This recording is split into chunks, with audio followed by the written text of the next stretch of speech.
Buongiorno e ben ritrovati con una nuova edizione del TG Flash di New Sicilia. In apertura sabato di sangue lungo le strade siciliane.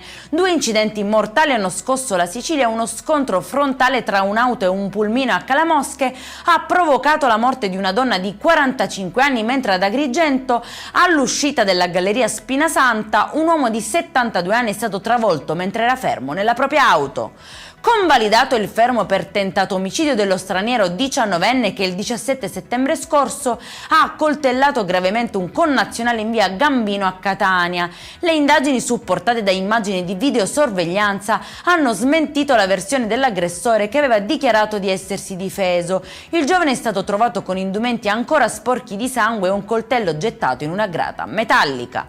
A Trabia, nel Palermitano, il volto della violenza minorile si mostra in tutta la sua gravità. 2 ragazzi, membri di una baby gang, sono stati arrestati per aver brutalmente aggredito e rapinato un venditore ambulante disabile.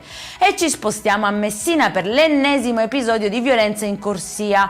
Un uomo in evidente stato di alterazione ha colpito un'operatrice sanitaria del pronto soccorso del Policlinico. Fortunatamente l'intervento del personale della polizia ha impedito conseguenze peggiori mentre proseguono le indagini. Infine, sulla scomparsa di Paola Casali, dopo 14 anni la procura di Agrigento ha convocato l'unico indagato, che però ha scelto di non rispondere agli inquirenti, alimentando nuove domande e tensioni sulla vicenda ancora irrisolta.